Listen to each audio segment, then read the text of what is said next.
नमस्कार दोस्तों। आशा है आप सब इस असामान्य समय में अपने अपने घरों में रहकर कृष्ण जन्माष्टमी का आनंद ले रहे हैं। कृष्ण और राम ये दो ऐसे व्यक्तित्व हैं जिनका हम सब के जीवन पर, हम सब के सोच पर गहरा प्रभाव रहा है। अगर ये समय सामान्य होता तो हम सब लोग मंदिरों में जाकर इस उत्सव का आनंद लेते, लेकिन हमारे जीवन के इस असामान्य समय ने हम सबको अपने अपने घरों में बंद रहने के लिए मजबूर कर दिया है। आज के दिन ये कामना करें कि ये असामान्य समय जल्दी ही समाप्त हो जाए और हम लोग फिर से पहले की तरह से मिलजुल सकें। मैं जनसुलभ पुस्तकालय का और विशेष रूप से अपने मित्र कथाकार और कवि भाई अर्पण कुमार का आभारी हूँ कि उन्होंने मुझे यह अवसर दिया है कि मैं इस मंच के माध्यम से आप सब लोगों से मुखातिब हो रहा हूँ। मैं असामान्य समय की बात कर रहा हूँ। जब सामान्य समय होता है तो हम लोग एक दूसरे के आमने सामने होते हैं, मिलते हैं, अपने मन की बात करते हैं, दूसरों के मन की बात सुनते हैं। लेकिन इस असामान्य समय में ये तकनीक ही हमारे लिए एक बड़ी राहत की बात रह गई है कि हम इसके माध्यम से एक दूसरे से मिलकर वास्तव में नहीं मिल पाने की कमी को दूर कर पा रहे हैं। जनसुलभ पुस्तकालय ने मुझसे यह चाहा है कि मैं अपने अमेरिका प्रवास के अनुभव आपके साथ साझा करूं। असल में मुझे पारिवारिक कारणों से बहुत बार अमेरिका जाने का मौका मिला और वहाँ रहकर जो अनुभव मैंने किए, उन अनुभवों को मैंने अपनी 2 किताबों में संजोया है। उन 2 किताबों में से एक आँखन देखी को राजस्थान साहित्य अकादमी ने पुरस्कृत भी किया है और उसे, क्योंकि मैंने इंटरनेट पर उसकी PDF को साझा कर दिया था, तो उसे बहुत सारे लोगों ने सारी दुनिया में पढ़ा है। उनकी प्रतिक्रियाओं से मुझे इस बात की जानकारी मिली है। मेरी दूसरी किताब अमेरिका के ही अपने संस्मरणों पर आधारित है, देश परदेश। आज मैं विशेष रूप से अपनी पहली किताब आँखन देखी के कुछ लेखों के माध्यम से आपसे अपने अमेरिका के अनुभवों की चर्चा करना चाहता हूँ। मैं चाहूँगा कि जो कुछ मैं आपसे अपनी बात कहूँ उस पर आप अपनी प्रतिक्रिया ज़रूर दें और मुझे बताएं कि मैं जो कह रहा हूँ उससे आप कितना सहमत या कितना असहमत हैं। मुझे सन 2002 में पहली बार अमेरिका जाने का मौका मिला। मैं आज से 18 साल पहले की बात कर रहा हूँ। तब हमारे यहाँ विदेश जाना इतना आम नहीं हुआ था, या यूँ कहूँ कि मैं जिस परिवेश से आता हूँ उस परिवेश के लोगों के लिए विदेश यात्रा तब एक बड़ा सपना था। संयोग कुछ ऐसा हुआ कि मेरी बेटी ने यहाँ से इंजीनियरिंग में स्नातक उपाधि प्राप्त की और उसके बाद उसने अपनी अधिस्नातक शिक्षा के लिए एक अमेरिकी विश्वविद्यालय को चुना। वहाँ से उसने MS की उपाधि प्राप्त कर ली और उसके बाद कुछ संयोग यह बना कि वहीं उसे माइक्रोसॉफ्ट में एक अच्छी नौकरी भी मिल गई। इसी बीच हमने उसका विवाह भी कर दिया और हमारे जो दामाद हैं वे भी माइक्रोसॉफ्ट में ही काम करते रहे।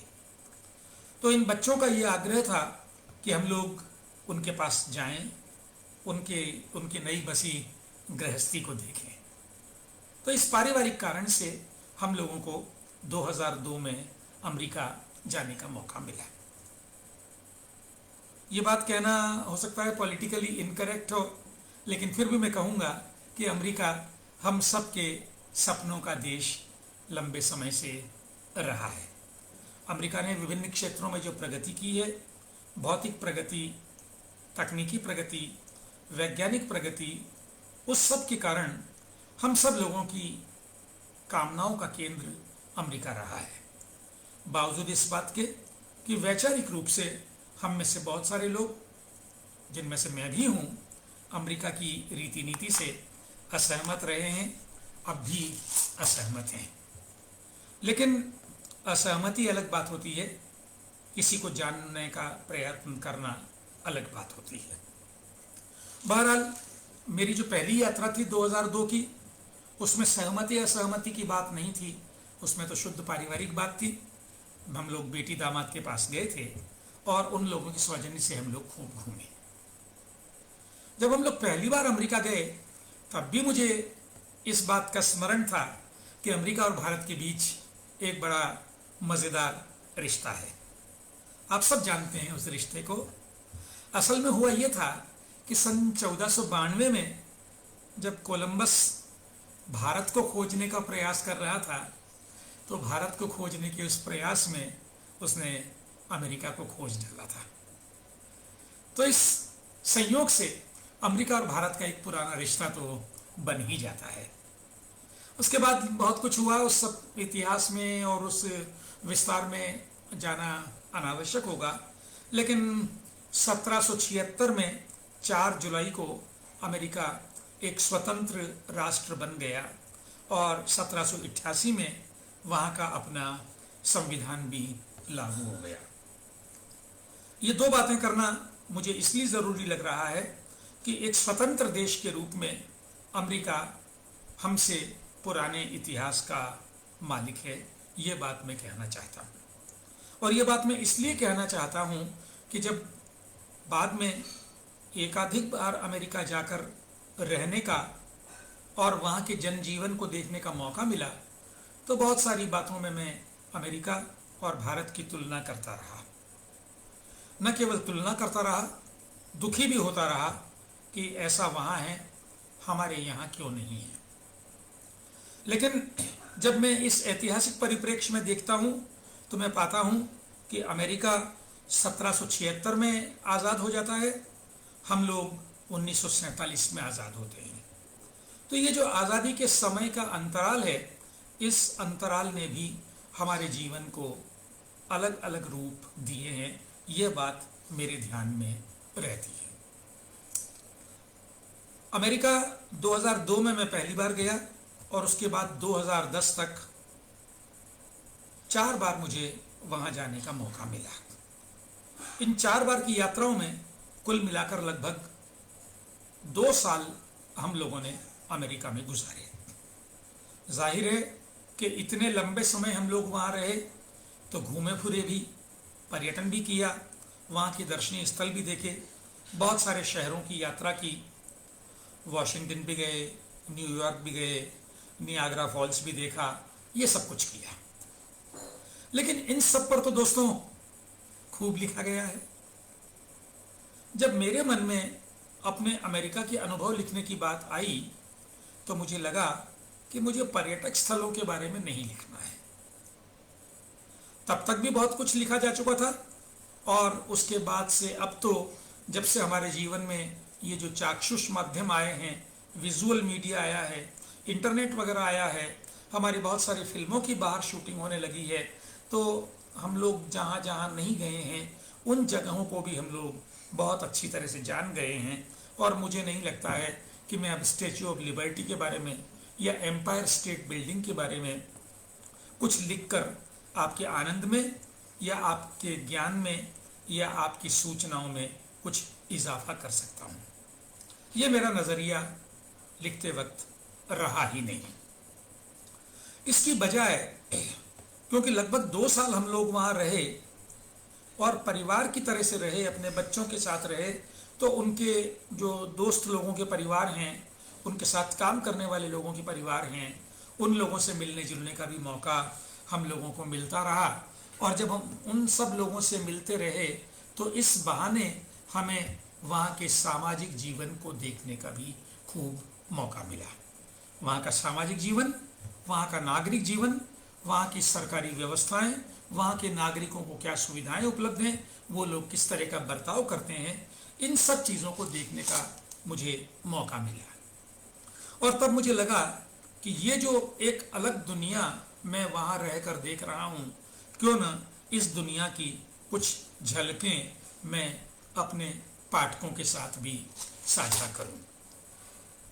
एक और बात ईमानदारी से कहूं, वहाँ रहते हुए समय बिताना भी कभी कभी मुश्किल लगता था। स्वतंत्र रूप से हम लोगों को कहीं जाने का साहस होता नहीं था।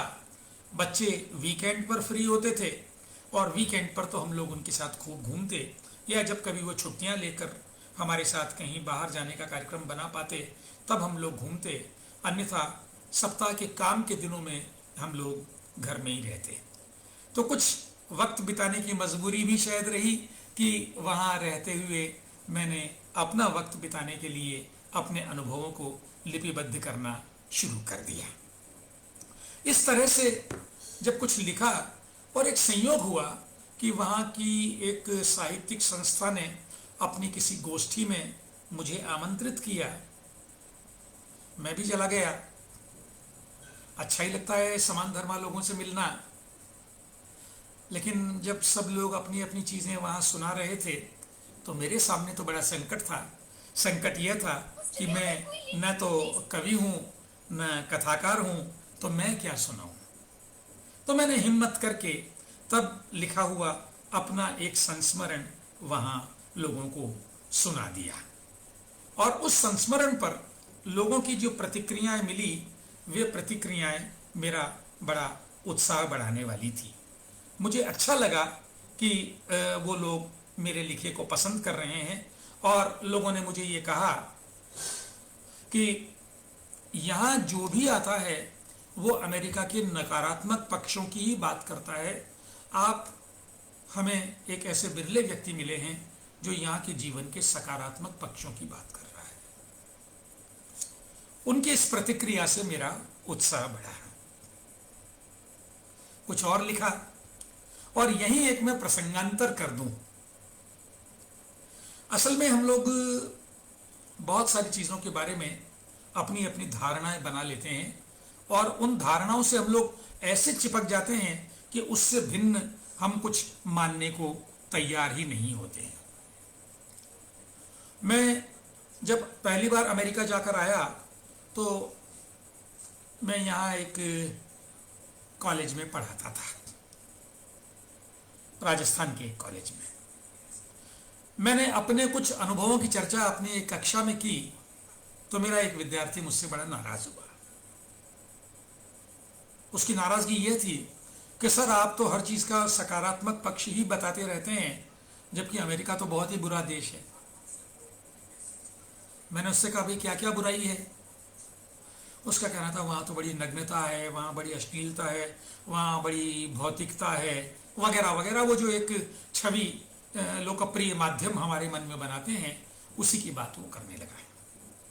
मैंने उससे कहा आप जो कह रहे हैं वो सारी धारणाएं मेरी भी थी, लेकिन अब जो मैं बात कर रहा हूँ वो बात कर रहा हूँ जो मैंने वहाँ देखा है। और ये सारी बात जब मैं कर रहा था तो मुझे अपनी किताब का शीर्षक भी सूझ गया। मेरी किताब का शीर्षक, जैसा मैंने प्रारंभ में कहा, शीर्षक है आंखन देखी, जैसा मैंने देखा है।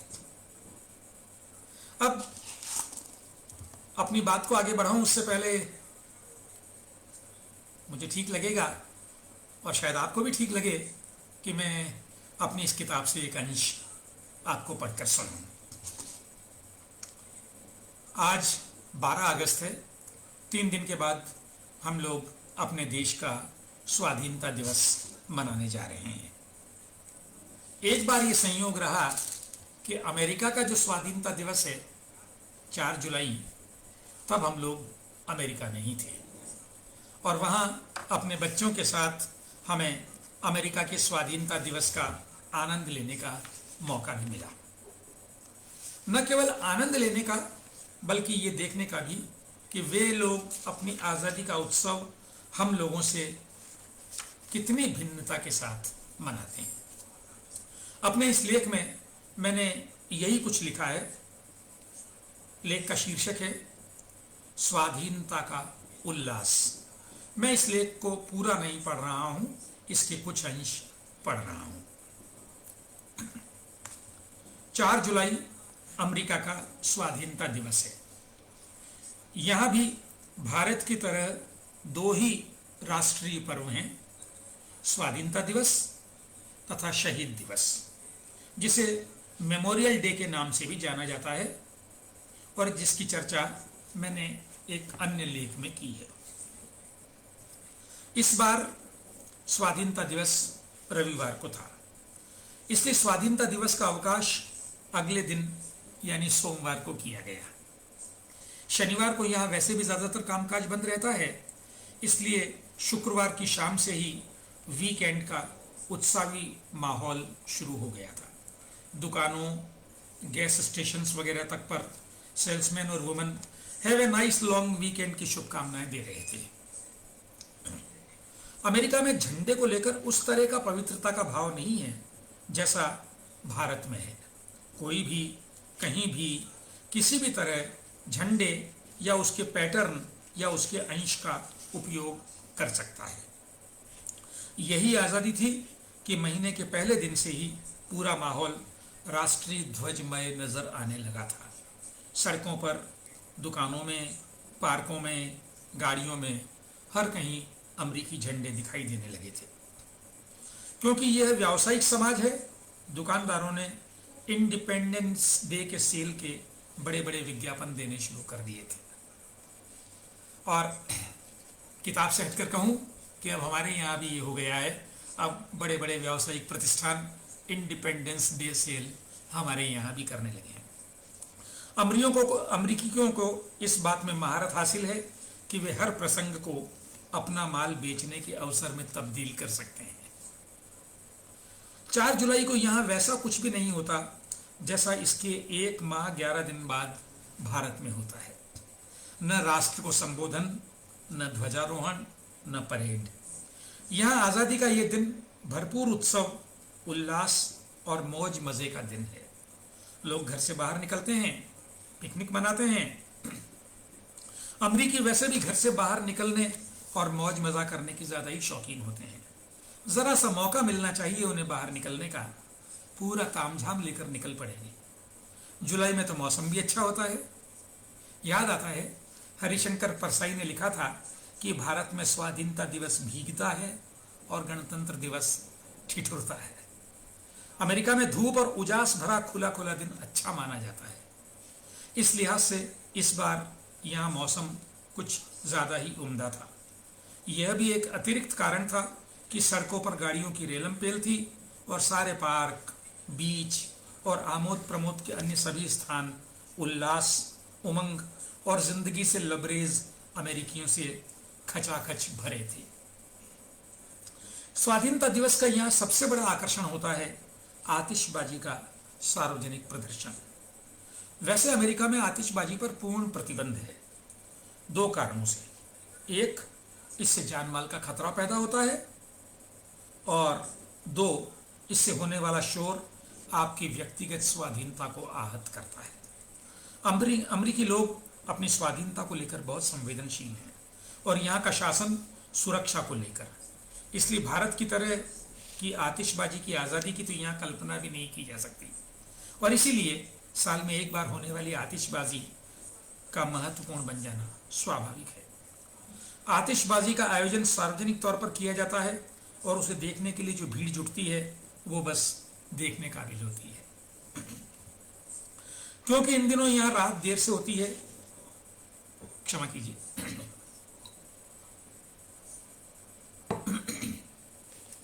क्योंकि इन दिनों यहाँ रात देर से होती है, इस बार यहाँ आतिशबाजी का कार्यक्रम रात 10:30 बजे शुरू होना था। पर जिस मेरीमूर पार्क में हम आतिशबाजी देखने जाने को थे, वहां पार्किंग 8 बजे से ही बंद हो जानी थी। ये बात अखबारों में भी छप चुकी थी। हम लोग जब 4 बजे पार्क पहुंचे तो भी पार्किंग की जगह बमुश्किल ही मिल सकी। और पार्क का नज़ारा, मुझे तो बाबा तुलसीदास याद आ गए। अवश्य देखिए देखन जोगू। बहुत बड़ा पार्क, इतना बड़ा कि इसी में अमेरिका के 6 सबसे बड़े वेलोड्रम्स में से एक स्थित है। और उसमें रंग बिरंगे या कम या बहुत ही कम कपड़ों वाले अमरीकी अपनी पूरी गृहस्थी के साथ, चादरें बिछी है, टेबल कुर्सियां लगे हैं, ग्रिल पर बारबेक्यू हो रहा है, छोटा बच्चा झूले में झूल रहा है, 2 पालतू कुत्ते अपनी अपनी लीश में बंधे इधर उधर दौड़ लगा रहे हैं, युवा लोग बास्केटबॉल जैसा कुछ या फ्रिस्बी खेल रहे हैं। और कहना जरूरी है कि ये सारा सामान घर से लाया गया है। मैंने कहा ना, अमरीकियों को पूरी गृहस्थी साथ लेकर चलने का तो जैसे जुनून ही है। सुविधा भी है, बड़ी बड़ी गाड़ियां, और सब कुछ के बाद भी ज्यादा भीड़ भाड़ नहीं, क्योंकि जनसंख्या कम है। ज्यादा सामान के साथ साथ अमरीकियों का एक और जुनून चर्चा योग्य है, खाने पीने का। यह जुनून इतना है कि आपको हर वक्त, हर जगह, हर इंसान कुछ न कुछ भकोसता ही दिखेगा। भारत में भले ही चलते फिरते खाना अशिष्टता की श्रेणी में शुमार हो, यहाँ तो जीवन पद्धति का अंग है। इसलिए एक हाथ में बर्गर या हॉट डॉग और दूसरे में कोक या कॉफी लेकर चलने वालों को ढूंढने की जरूरत नहीं। बकौल शायर, एक ढूंढो हजार मिलते हैं। तो पार्क में भी खाना पीना पूरे शबाब पर था। पीने को लेकर यहाँ कोई अपराध बोध नहीं है, पर उसे लेकर कोई बड़ी ललक या असहजता भी देखने को नहीं मिलती है। हाँ, 18 वर्ष से कम वाले नहीं पी सकते, कम से कम सार्वजनिक तौर पर। यहाँ पार्क में मदिरा के स्टॉल्स भी थे, पर वहां पहुंचने से पेशतर एक सरकारी अफसर के सामने से गुजरना होता था। वो आपकी वयस्कता को पहचान कर, और यदि कोई संदेह हो तो प्रमाण को मांग कर, आपके हाथ में एक परमिट पट्टी बांध देता था। उसे दिखाने पर ही मदिरा क्रय की जा सकती थी। मदिरा का उपभोग करते समय भी इस पट्टी का हाथ पर होना जरूरी था। इस छोटे से प्रतिबंध के सिवा सब तरह की आज़ादी थी। यहीं लगे हाथ ये भी बता दूं कि अमेरिका में 18 वर्ष से कम के लोग सिगरेट भी नहीं खरीद सकते। तो खाना पीना मौज मजा चल रहा था। सामने एक लाइव बैंड पॉप म्यूजिक की धूम मचा रहा था।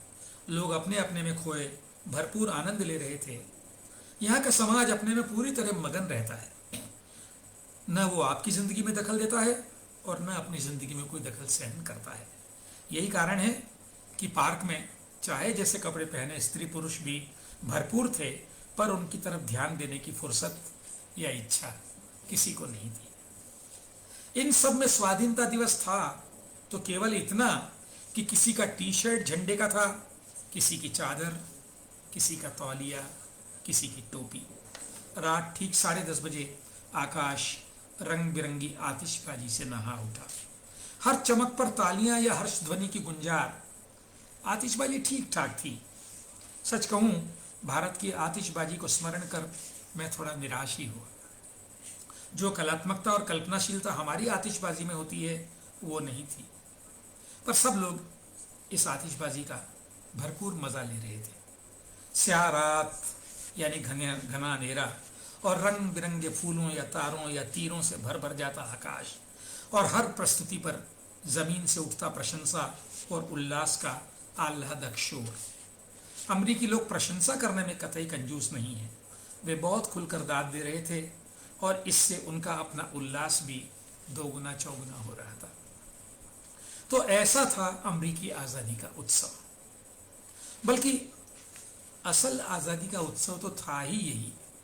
आपकी आज़ादी की सीमा कहाँ तक है और दूसरे की आज़ादी की सीमा कहाँ से शुरू होती है, यह जान लेना और इसका ख्याल रखना, इससे बड़ी आज़ादी और क्या हो सकती है। इस समाज ने यह पाठ बहुत अच्छी तरह न केवल पढ़ लिया है, इसे आत्मसात भी कर लिया है। तो ये था अमेरिका के आज़ादी के उत्सव का मेरा एक आकलन या मेरा एक अनुभव। मुझे ये हमारे यहाँ से बहुत अलग लगा। हमारे यहाँ भाषण होते हैं, परेड की औपचारिकता होती है, जिसमें हम लोग ये देखते हैं कि अब लोगों का उत्साह धीरे धीरे कम होता जा रहा है। लेकिन वहाँ मुझे लगा कि वो लोग, पता नहीं मेरी बात से आप कितना सहमत होंगे, मुझे लगा कि आज़ादी का सही उत्सव तो ऐसे ही मनाया जाना चाहिए। अब एक दूसरे अनुभव की बात करूं। वहां रहते हुए मुझे बार बार ये महसूस हुआ कि एक औसत अमेरिकी आपकी सुविधा असुविधा की बहुत परवाह करता है। वो हमेशा चिंता करता है कि उसके कारण आपको जरा सी भी असुविधा तो नहीं हो रही है, और अगर असुविधा होती है तो वो इसके लिए आपसे क्षमा याचना करने में कोई संकोच नहीं करता है। एक छोटा सा निजी प्रसंग मैं पहले साझा करूं। मेरी बेटी दामाद सियाटल के एक उपनगर रेडमंड में रहते थे। रेडमंड सियाटल का वो हिस्सा है जहां माइक्रोसॉफ्ट का मुख्यालय भी स्थित है। ये लोग भी माइक्रोसॉफ्ट में काम करते थे, तो रेडमंड में रहना इन्हें अच्छा लगा। जहां ये लोग रहते थे, इनका घर गली का आखिरी घर था, और वहां इस तरह के एकांत वाले घरों की कीमत और उनकी महत्ता ज्यादा होती है। हमारे घर से बिल्कुल सटा हुआ, सही अर्थों में सटा हुआ नहीं, लेकिन अगला घर एक अमरीकी का था। एक दिन उसके घर में कुछ आग लगने जैसी घटना हो गई, और जैसे ही ये घटना हुई, कुछ धुआं वगैरह निकला, तो फौरन फायर ब्रिगेड की बड़ी बड़ी गाड़ियां वहां आ गई। स्वाभाविक था कि हम लोग भी अपनी भारतीय मानसिकता के तहत ये देखने के लिए बाहर निकल आए कि क्या हो रहा है।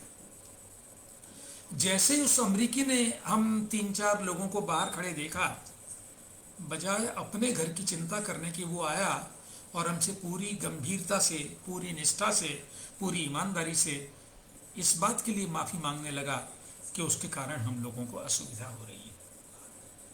ये बात मेरे लिए कल्पनातीत थी कि जिसके घर में आग लगी हुई हो, वो अपने घर की आग बुझाने की बजाय आपसे आकर क्षमा याचना करे कि आपको मेरे कारण असुविधा हो रही है।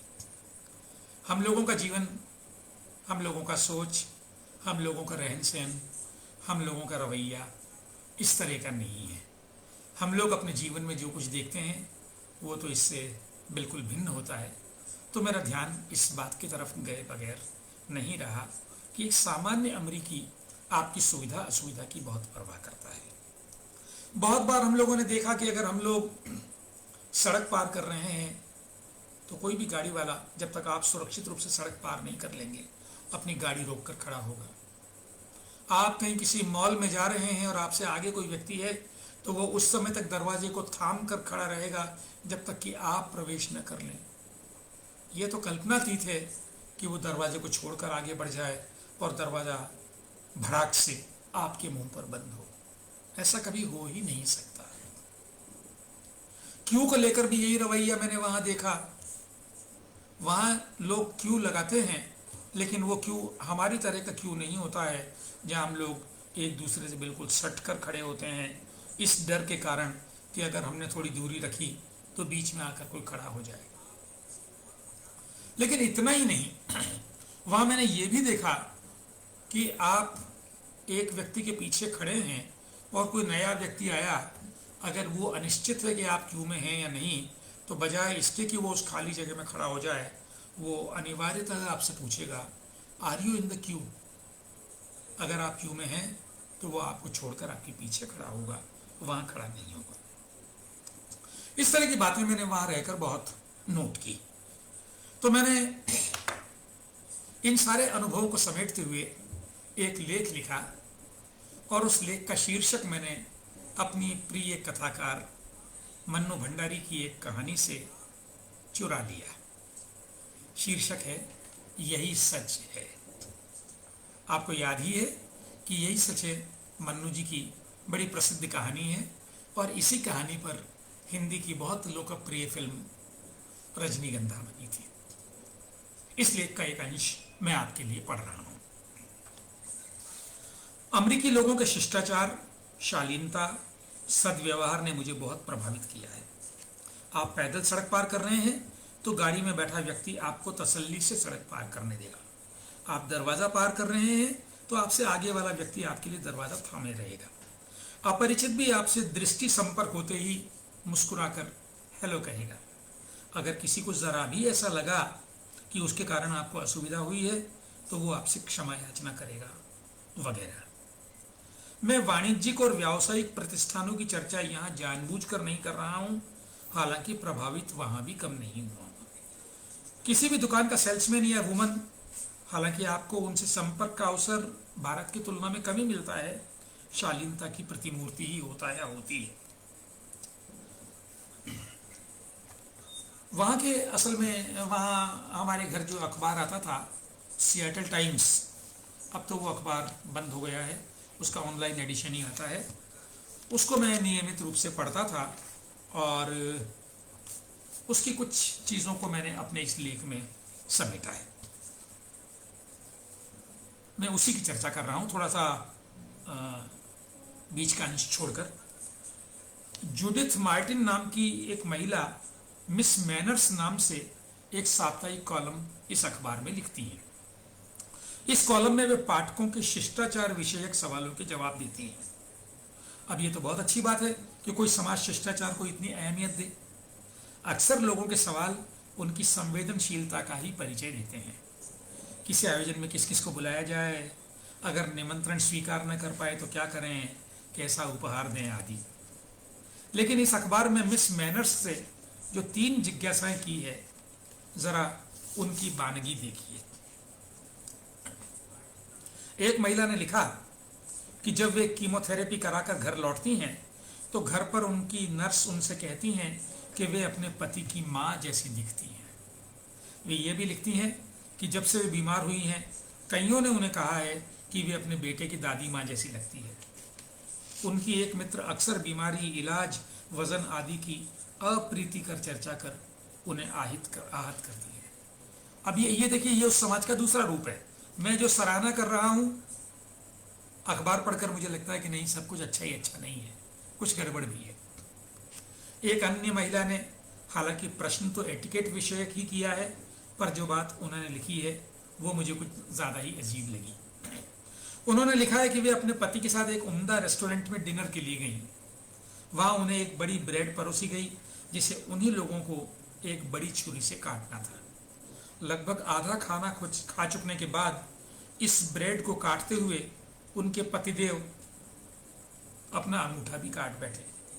बहते खून को बंद करने के लिए इस भद्र महिला ने अपने पर्स से बैंडेड निकालकर पतिदेव को दी और पतिदेव उसे लेकर पुरुषों के रेस्ट रूम में चले गए। रेस्ट रूम आप जानते हैं, अमेरिका में हम लोग जिसको यहाँ प्रसाधन बोलते हैं उसे रेस्ट रूम कहा जाता है। उन्हें भीतर गए कुछ मिनट ही हुए थे कि इस महिला की इच्छा ब्रेड खाने की हुई। छुरी अभी भी ब्रेड में ही धंसी थी। पतिदेव का स्लाइस आधा कटा था। पत्नी जी ने पति का स्लाइस उठाकर उनकी प्लेट में रखा, फिर अपने लिए एक स्लाइस काटा। यहाँ वे ये बताना नहीं भूली हैं कि न तो छुरी पर और न ही ब्रेड पर खून का कोई दाग था। अब पत्नी जी ने यह जानना चाहा है कि अलबत्ता उनके पति को उनके व्यवहार से कोई शिकायत नहीं थी, क्या उन्होंने पति की इस संक्षिप्त अनुपस्थिति में ब्रेड काटकर किसी मर्यादा का उल्लंघन किया है। अब आप देखिए, सवाल की बारीकी देखिए। वो महिला कितनी छोटी सी बात के लिए चिंतित है। वो परवाह कर रही है कि कहीं वो अपने व्यवहार से किसी सामाजिक मर्यादा का उल्लंघन तो नहीं कर रही। अब इस पर मैं टिप्पणी कर रहा हूं। निश्चय ही ये प्रसंग मेरी भारतीय संवेदना के लिए कुछ अलहदा और अप्रीतिकर है, खासतौर पर इसलिए कि मैं तो अमेरिकी लोगों की शालीनता पर लगभग मुग्ध ही हूं। अब एक और प्रसंग, नहीं प्रसंग नहीं सुनाता हूं, चलो मैं ये सारे प्रसंग वहां पढ़ता हूं और फिर मैं अपनी बात कहता हूं। मैं खुद निश्चय नहीं कर पा रहा हूं। एक मन कहता है कि भीतर से अमेरिकी और भारतीय सब समान है।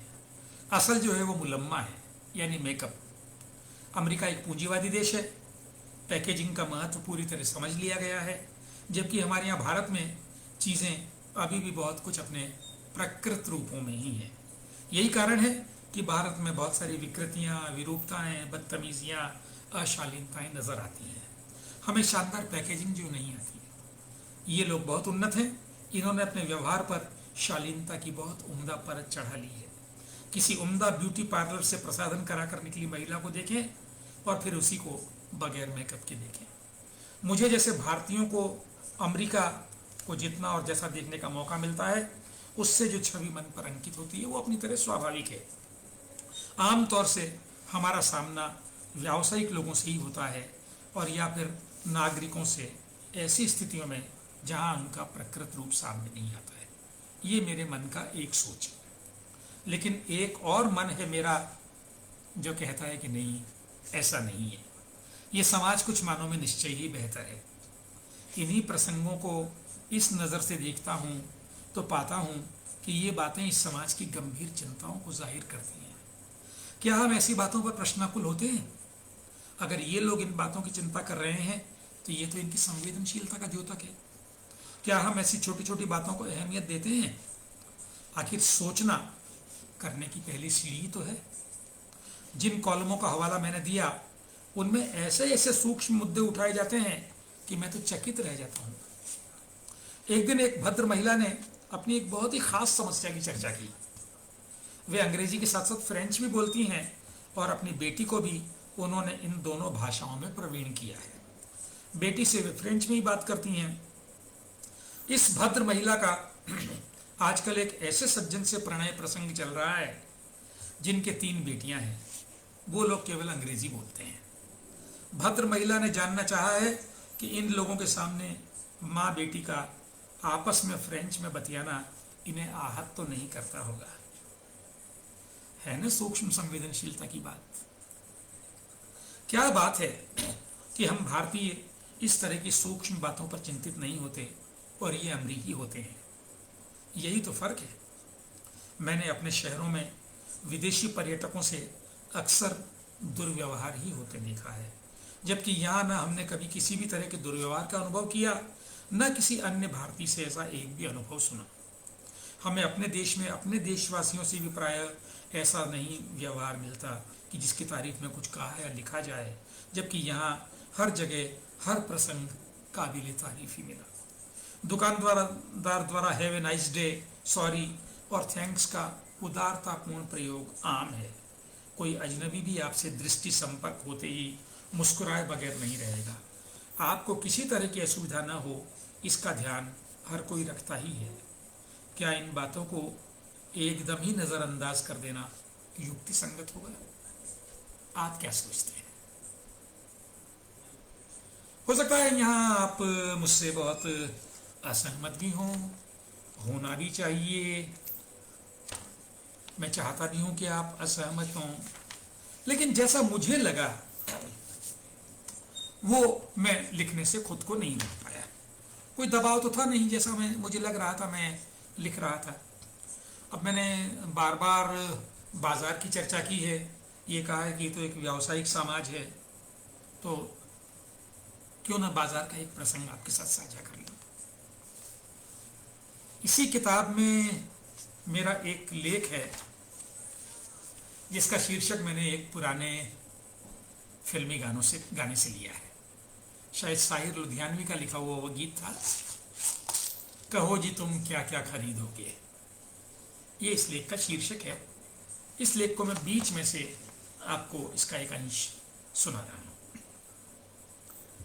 यहाँ के बाजार में सबसे महत्वपूर्ण बात मुझे यह लगी कि दुकानदार ग्राहक पर पूरा विश्वास करता है। कैसे? आपने कोई चीज खरीदी, 1 महीना उसे काम में लिया, उससे संतुष्ट नहीं हुए, दुकान पर जाएं, चीज लौटाएं, पूरा पैसा तुरंत वापस। दुकानदार कभी आपसे सवाल नहीं करेगा, कोई झिकझिक नहीं करेगा, जरा भी आपत्ति नहीं करेगा। वैसे ये लेख मैंने जब लिखा था उसके बाद से हमारे यहाँ भी जब से ई-कॉमर्स कंपनी आई है, इसे आप अमेरिकी प्रभाव भी कह सकते हैं, तो हमारे यहाँ भी कुछ हद तक ये सुविधा होने लगी है। लेकिन बाजार में अगर आप किसी दुकान पर जाएं तो आज भी आपको इस तरह का अनुभव नहीं होगा। आप कुछ खरीद कर लौटाना चाहें तो आपको पसीना आ जाएगा। मैं अपने लेख पर लौटता हूं। यानी गारंटी की अवधारणा यहां पूरी ईमानदारी से लागू की जाती है। हम लोगों ने एक सोफा सेट खरीदा, 3-4 माह उसे बरता, लगा कि उसके स्प्रिंग दबते जा रहे हैं, लौटाया और नया ले आए। भारत में ये बात कल्पनातीत है। आशंका यह भी होती है कि कोई सुविधा का दुरुपयोग कर ले तो। आप एक टीवी खरीद कर लाएं, 2-3 माह देखें और फिर लौटा दें। लेकिन यहां कोई ऐसा करता ही नहीं। जो ईमानदारी दुकानदार में है वही ग्राहक में भी है, तभी यह व्यवस्था चल पाती है। दुकानदार की ईमानदारी के तो यहां हमें अनेक अनुभव हुए। एक अनुभव तो मैं जिंदगी भर नहीं भूलूंगा। बात बहुत छोटी है लेकिन उतनी ही बड़ी भी है। अपनी पिछली अमेरिका यात्रा में हम क्रेटर लेक घूमने गए थे। यह स्थान निकट के राज्य ओरेगॉन में है। सिएटल वॉशिंगटन स्टेट में है और उससे जुड़ा हुआ स्टेट है ओरेगॉन। ओरेगन को हम भारतीय लोग आचार्य रजनीश के कारण भी जानते हैं, वहीं उन्होंने अपना कम्यून बसाया था। यह स्थान निकट के राज्य ओरेगॉन में है। बहुत लंबी कार यात्रा थी। रात्रि विश्राम किसी मोटल में किया, सुबह फिर चल पड़े। भूख लगी तो गांव के किसी बहुत छोटे से मामूली से रेस्टोरेंट में गए। अब यहाँ शाकाहारी लोगों के लिए बहुत मुश्किल रहती है, खासतौर पर छोटी जगहों पर। हमें अपने खाने योग्य एक ही चीज नजर आई, ब्रेड। उसमें कोई फिलिंग लेने से हमने मना कर दिया क्योंकि कोई वेज फिलिंग उपलब्ध थी ही नहीं।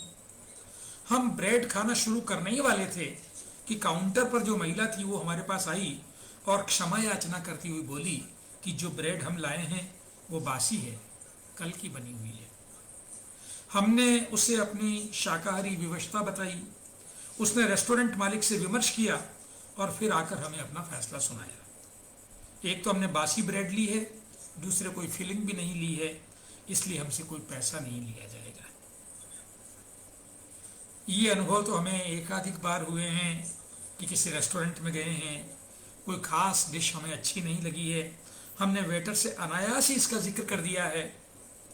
जब बिल आया है तो पाया है कि उस डिश को बिल में शामिल नहीं किया गया है।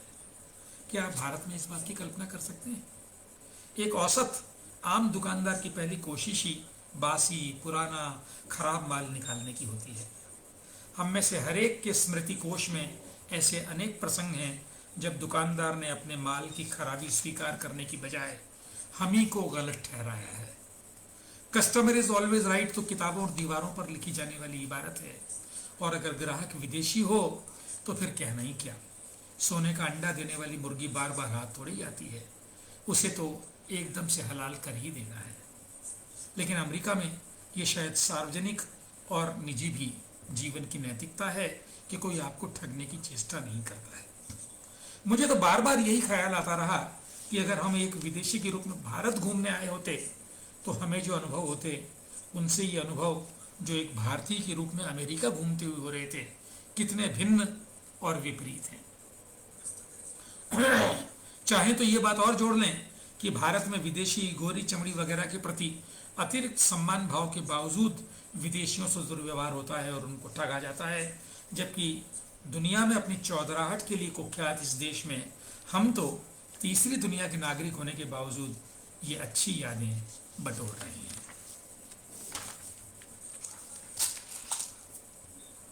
मैं बार बार इस बात का उल्लेख करता हूं कि अमेरिका एक पूंजीवादी देश है।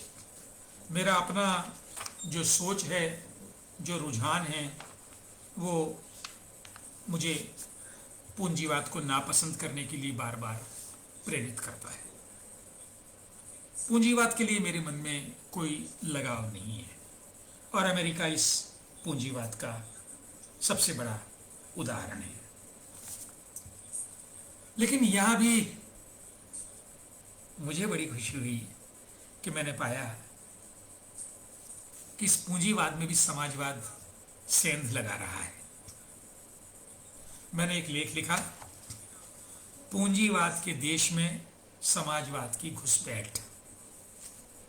रोचक लगेगा आपको, थोड़ा सा अंश सुना रहा हूं। भारत के बारे में पश्चिम के अज्ञान की अक्सर चर्चा होती है। मसलन पश्चिम में भारत को अभी भी सपेरों और हाथियों वाले आदिम देश के रूप में जाना जाता है। मजे की बात यह है कि पश्चिम के बारे में भारत के अज्ञान का भी कमोबेश यही हाल है।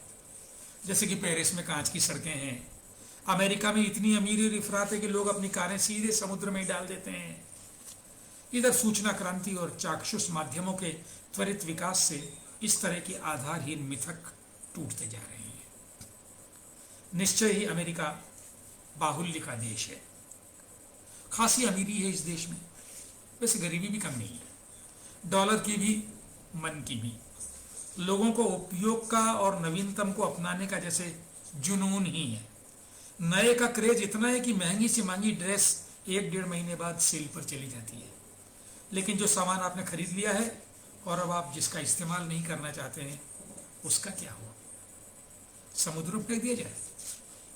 अगर ऐसा ही हो रहा होता तो समुद्र कब का कचरे के ढेर में तब्दील हो चुका होता। समुद्र में फेंकने की बात महज अतिशयोक्तिपूर्ण कल्पना है। तो फिर होता क्या है? वैसे तो अमेरिका में गैराज सेल की अवधारणा काफी लोकप्रिय है।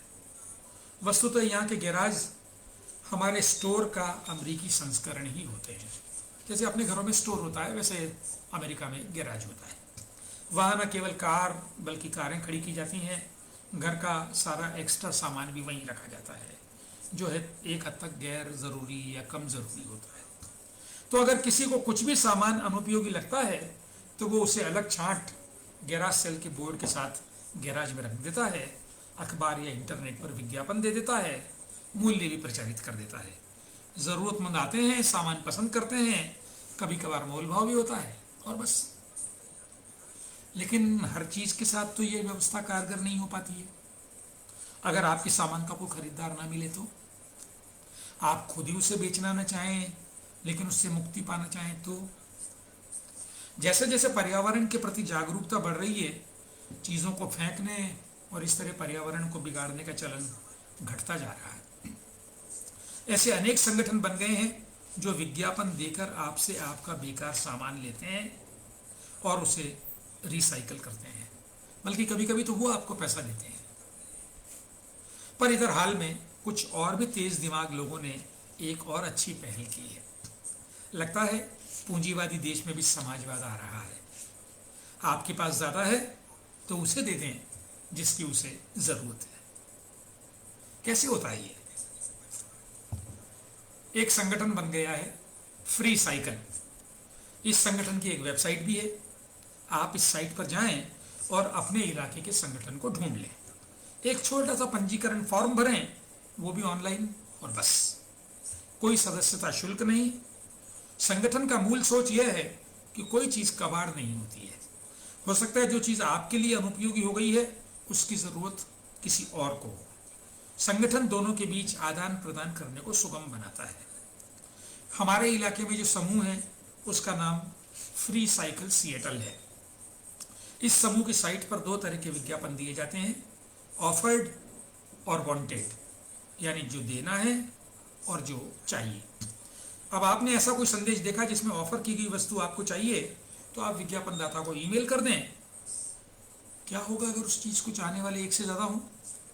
जिसने सबसे पहले आग्रह किया उसका आगे संवाद से समय तय कर लिया जाएगा और आपकी जरूरत की चीज आपको मिल जाएगी। दोनों ही पक्ष कंप्यूटर पर ही संदेश प्रसारित कर देंगे कि उनकी तमन्ना पूरी हो गई है। कुछ नियमों सिद्धांतों का कड़ाई से पालन किया जाता है, जैसे सारा लेन देन निःशुल्क होगा, जो चीजें ली या दी जाएंगी वे अवैध नहीं होंगी, वगैरह। फ्री साइकिल संगठन इतना लोकप्रिय होता जा रहा है कि लोग गैराज सेल से विमुख होते जा रहे हैं। लोगों को लगता है कि ये संगठन अपने पड़ोसी को जानने और उससे आत्मीय होने का उम्दा माध्यम है। संगठन की लोकप्रियता बढ़ने के साथ साथ इसके शिष्टाचार नियम भी गढ़े जाने लगे हैं।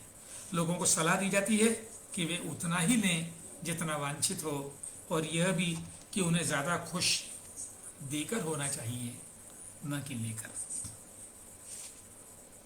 अच्छी बात यह है कि चीज़ों के आदान प्रदान की इस पहल की सफलता ने कुछ और संगठन भी बनवा दिए हैं, और कुछ और चर्चा मैंने यहाँ की है। तो ये एक सामाजिक बदलाव जो आ रहा है एक पूंजीवादी देश में, उसकी चर्चा मैंने की। मैंने प्रारंभ में आपसे निवेदन किया कि जो मैंने लिखा उसमें मेरा प्रयास ये रहा कि मैं दर्शनीय स्थलों के बारे में न लिखूं। इसलिए नहीं लिखूं कि उनके बारे में पहले से बहुत कुछ लिख दिया गया है, लेकिन वहाँ रहते हुए एक दर्शनीय स्थल के बारे में लिखने से मैं अपने आप को नहीं रोक पाया। अमेरिका का एक महत्वपूर्ण दर्शनीय स्थल है लास वेगस। हम लोगों को वहाँ जाने का मौका मिला, घूमे फिरे वहाँ। बेशक लास वेगस विलासिता वाला शहर है, भौतिकता की पराकाष्ठा अगर आपको देखनी हो तो आप लास वेगस जाकर देखिए। वहाँ जो होटल्स हैं, कहने को वो होटल हैं, अन्यथा अपने आप में वे पूरे के पूरे शहर हैं। लास वेगस के इस लेख का छोटा सा अंश मैं आपको सुनाऊं, उससे पहले एक मजेदार चर्चा आपके साथ साझा करूं। और ये चर्चा मुझे अमेरिकी समाज की सहजता का प्रशंसक बनाने वाली चर्चा है। मेरी बेटी का विवाह यहाँ राजस्थान में हुआ था, और क्योंकि बेटी दामाद को जल्दी अमेरिका जाना था, हम लोग उनकी शादी का सरकारी पंजीकरण तब नहीं करवा पाए थे। जहां शादी हुई थी वहां के जिला कलेक्टर, मैं क्योंकि कॉलेज में प्रिंसिपल था तो कलेक्टर साहब से मिलना जुलना था, उनसे दोस्ती थी। मैं सोच रहा था, और वे खुद भी शादी में शामिल हुए थे, मैं सोच रहा था विवाह का प्रमाण पत्र बनवाना मुश्किल नहीं होगा। मैंने उनसे ये अनुरोध किया कि वे प्रमाण पत्र बनवा दें, और उन्होंने बड़े सहज भाव से कहा कि बस आप एक बार बच्चों को बुला लीजिए, मैं प्रमाण पत्र जारी कर दूंगा। जैसे बच्चे 20 किलोमीटर दूर रहते होंगे और वो आ जाएंगे। ये संभव हुआ नहीं। 3, 4, 5, 6 साल बीत गए। बाद में कभी इन बच्चों को अपने विवाह के प्रमाण पत्र की जरूरत ज्यादा पड़ी। उन्हीं दिनों हम लोगों को लास वेगस जाने का ये मौका मिला। आपको मालूम है, लास वेगस को दुनिया के मैरिज कैपिटल के नाम से भी जाना जाता है। बहुत बड़े बड़े सेलिब्रिटीज वहां जाकर विवाह करते हैं। अगर आप इतिहास को खंगालेंगे तो बहुत बड़े बड़े नाम मिलेंगे जिन्होंने वहां शाही शादियां की हैं। हमारे बच्चों को भी लगा कि अब प्रमाण पत्र चाहिए, तो उन्होंने वहां जाने से पहले वहां की कोर्ट में एक आवेदन किया, और उन्हें एक अपॉइंटमेंट मिल गया कि आपको इस तारीख को हाजिर होना है। वो अपॉइंटमेंट निश्चय ही उन्होंने चाहा था जिस तारीख को हम लोगों को वहां रहना था। और हम लोग हमारी बेटी दामाद, तब तक उनकी एक बेटी भी जन्म ले चुकी थी, मैं और मेरी पत्नी, हम चारों वहाँ कोर्ट में निर्धारित समय पर गए। बेटी उनकी हमारे साथ रही।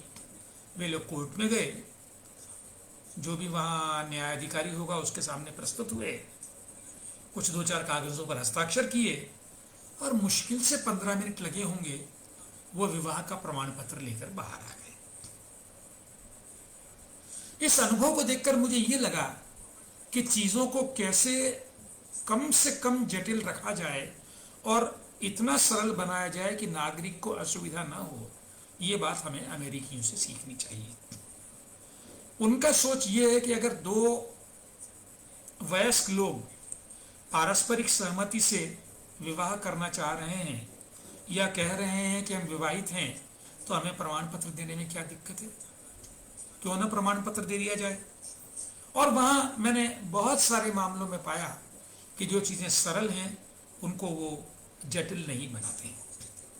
हमारे यहाँ मेरा अनुभव थोड़ा उल्टा होता रहा है कि जो सरल भी है उसे हम जटिल बनाने का हर संभव प्रयास करते हैं। तो ये जो लास वेगस की स्मृति वाला मेरा लेख है, लेख तो संभवतः इस किताब के दो लंबे लेखों में से एक है, लेकिन मैं उसके दो छोटे से अंश आपको पढ़कर सुनाऊंगा। इसका शीर्षक मैंने लिया हमारे मित्र असगर वजाहत के प्रसिद्ध नाटक से। उसको मैंने थोड़ा सा बदल लिया है। लेख का शीर्षक है जिन वेगस नहीं वेख्या। असगर साहब का नाटक है जिन लाहौर नहीं वेख्या वो तो जन्मिया ही नहीं।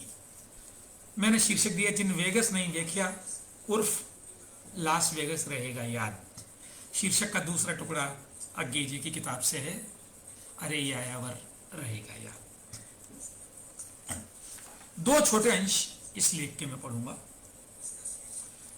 वायुयान ने जैसे ही मैककैरन की छोटे से हवाई अड्डे से उड़ान भरी, नीचे रंग बिरंगी रोशनी का आंचल लहराने लगा।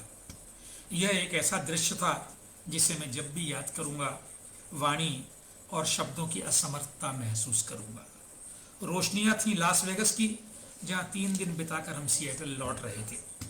सचित्र पत्रिकाओं, किताबों में और टीवी फिल्म के पर्दे पर इन रोशनियों को पहले भी देखा था और यह भी जाना सुना था कि लास वेगस जगमगाता है, पर जगमगाहट ऐसी होगी यह तो कल्पना से परे ही था। मुझे तो उद्धव वाले सूरदास बुरी तरह याद आ रहे थे। एक हो तो सो गए हो शाम संग। मेरा मन तो वेगस के पास ही रह गया था। वायुयान काफी ऊपर उठ चुका था।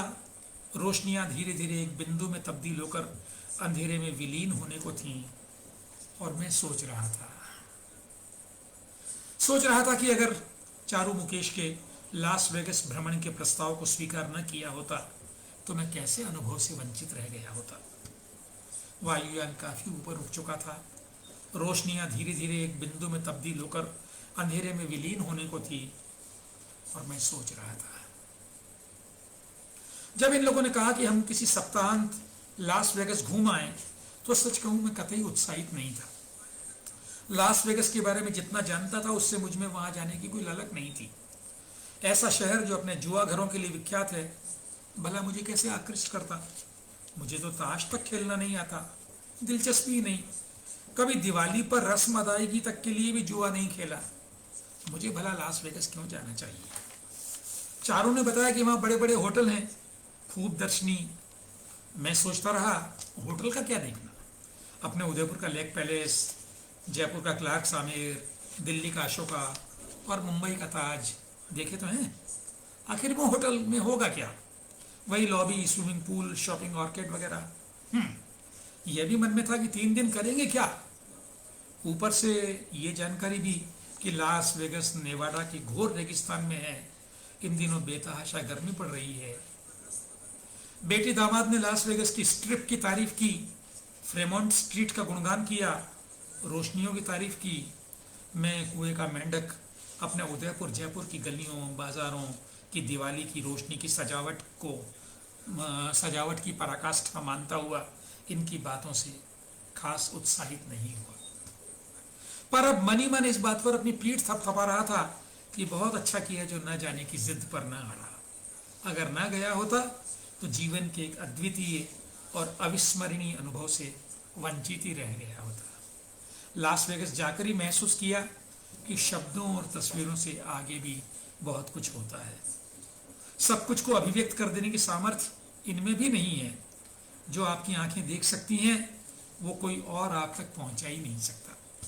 तो अभी तो बाबा तुलसीदास कह गए हैं, गिरा अनयन नयन बिनुवाणी, यानी जिह्वा देख नहीं सकती और नयन देख सकते हैं पर बोल नहीं सकते। उस फिल्मी गीत में भी तो यही बात है, ना जुबान को दिखाई देता है ना निगाहों से बात होती है। और इसके बाद वहां मैंने क्या क्या देखा इस सब का वर्णन है, वो बड़े विस्तार की बात है। मैं इस लेख के अपने निष्कर्ष पर आना चाहता हूं, वो मैं आपके साथ साझा करना चाहता हूं। मैंने खुली आंखों और बहुत खुले मन से लास वेगस को देखा। यह देखा कि लोग मौज मजा कर रहे हैं पर किसी तरह की कोई अशिष्टता कहीं नहीं थी। जिसको जिस बात में आनंद मिल रहा था ले रहा था, मानो कामायनी का आनंद लोक बसा हुआ था। मनुष्य और उसके उद्यम ने घनघोर रेगिस्तान में जो स्वर्ग निर्मित कर दिया है उसे देखे बगैर उसके सौंदर्य की कल्पना की ही नहीं जा सकती। लास वेगस ने कई तरह से मेरी आंखें खोली। सितारों से आगे जहां और भी है का पूरा अर्थ यहीं आकर समझा। यहाँ आकर ये देखा कि खुशी से दमकते चेहरे कैसे होते हैं, और यहीं आकर यह सबक भी लिया कि पाप पुण्य का निर्णय शून्य में नहीं किया जा सकता। कम से कम अपने बारे में तो कह ही सकता हूँ कि लास वेगस ने मुझे जिंदगी को देखने का नया नजरिया दिया है। जब तक चीज़ों को आप खुद, और वह भी एकदम खुले मन से न देख लें, आपके निष्कर्ष भ्रांत ही रहेंगे। इसीलिए मैंने अपने संदर्भ में कहा कि जिसने वेगस नहीं देखा वह तो मानो जन्मा ही नहीं। कहने को और साझा करने को बहुत सारी बातें हैं, लेकिन मेरे भी समय की सीमा है और मेरे समय से ज़्यादा आपके समय की सीमा है। मुझे आश्चर्य यह हो रहा है कि मैं इसमें आपकी कोई प्रतिक्रियाएं नहीं देख पा रहा हूँ। मुझे यह तो पता लग रहा है कि कितने मित्र इस समय इस प्रसारण को देख रहे हैं, लेकिन आपकी प्रतिक्रियाएं, आपकी जिज्ञासाएं मुझे नहीं मिल रही है। ये हो सकता है कोई तकनीकी चूक हो। मुझे बहुत अच्छा लगता अगर मैं आपसे संवाद कर पाता, लेकिन जितना कर पाया वो भी अच्छा है। आप सबके साथ इस दोपहर 1 घंटा कैसे बीत गया खुद मुझे नहीं पता चला। आप मेरे साथ रहे, आपका बहुत बहुत आभार। उम्मीद करते हैं हम लोग फिर जल्दी मिलेंगे। नमस्कार।